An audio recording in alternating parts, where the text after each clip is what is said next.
Hello, this is the Ferrariist. This is episode 2 in our Appreciating Classics segment, and today I'm going to talk to you about the 575. I think that the 575 Maranello is a slept-on classic, and I think there's a big upside to it. I don't know when, and I don't know how, but I think it's going to happen, and let me tell you why. Firstly, always when it comes to these things, the cardinal consideration is production numbers. How many did they make? How likely are you to have competition when you want to sell that car? Well, it turns out with this car, there was only 2,050 made, excluding the Super America, which was essentially a different car. So 2,000 cars, that's not a lot. And, you got to remember these are now 25-year-old cars. So, some of them have been parted out, some of them been resto modded, some of them been crashed. So realistically, there's not that many great survivors. So if you find a decent one, you don't have a lot of company, which is great. Okay. When you think about the 550, there were 30% more of those made than the 575. And you know what the values are doing, or maybe you don't. There's a pretty big delta between a 550 and a 575 value wise. Good driver quality 550s a year or two ago were bringing 200,000. And in that same era, 575s would bring 100,000. So that is not a fair comparison. Or a fair valuation, I should say, in my mind. But that's how the market viewed these cars. So let's examine why the market discounts the 575 so significantly relative to the 550. Point one, the F1, the ubiquitous F1. And anyone who's driven an F1 transmission, especially an early F1 transmission from this era with a single clutch, knows what I'm talking about. It's not for the faint of heart. It's kind of a headache. It's really finicky, or it can be finicky.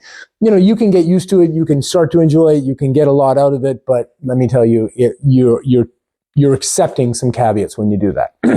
So traditionally, everyone's been like, well, to hell with that. I don't want that. And the manual cars, of which they made 10%, they are valued in a completely different sphere of value. So, those cars are not attainable. So the auto cars are not useful. Therefore, I'm going to go for a 550. Okay, so the transmission was the issue. And number two, the suspension on the 575 was relatively soft, especially the early cars. And so they had a tendency to porpoise, and, people will complain about soft handling and poor handling. Conventionally, those things were enough to sink an otherwise beautiful car. But in the fullness of time, all these things have been, shown to be easily correctable without any negative consequence to the car.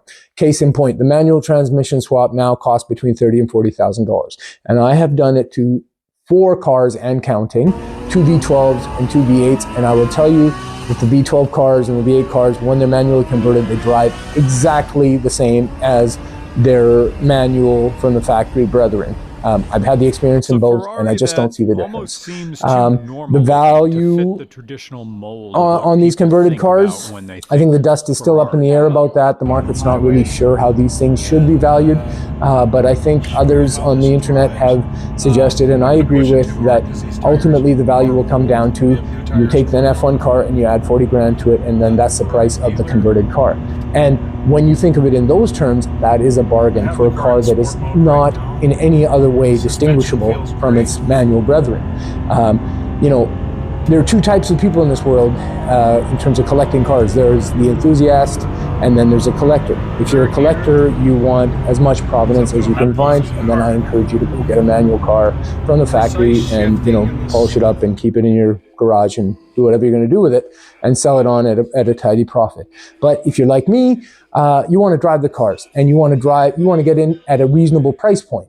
And, the lower the value of the car, the lower the penalty per mile of driving it. And so a manual converted car makes a lot of sense in that context. The finished result is not that hard to do. It's about 22 hours of labor from, most mechanics. Some people will tell you it's a lot more, but in my experience, that's what it's been. And then the kit is $20,000 to $30,000. So, So you do the math, you do the calculations, but realistically, any deficit can be rectified. If you look behind me, you'll see a 612 that is F1 at the moment, and I am going to change it to manual very shortly after this video, in fact. Because I've been through it, I have no qualms about doing it. So let's talk about the upsides really quickly. The 575 has an excellent engine upgrade in my view over the 550. On paper, it doesn't really do it justice. On paper, it's like 20 horsepower and 200 cc's of displacement. But realistically, there's a ton more torque in the mid-range. It is a lot more tractable. It's just a bit more fun to drive in my view. So, you're not getting an equivalent car. You're getting a better car than the 550. So, there's a significant value proposition there. And so the final point is, what else can you get for $140,000 that has 520 some odd horsepower, a 6-speed manual, a naturally aspirated huge engine, and those drop dead gorgeous looks? There's not a lot out there. I mean, I'm actually shocked that these things have not been snapped up sooner. So I'm pegging this car to be worth probably north of $200,000 in 5 years or less. I could be wrong. I've been wrong many times before, but I've been right more than I've been wrong, and I have a feeling about this one. So if you're looking, if you disagree, if you agree, drop me a line. Let me know. I'm always interested to chat and hear other people's experiences on these cars, but I personally think that they are the Ferrari investment at the moment. So if you can find one, buy one. Thanks a lot. Thanks for joining us.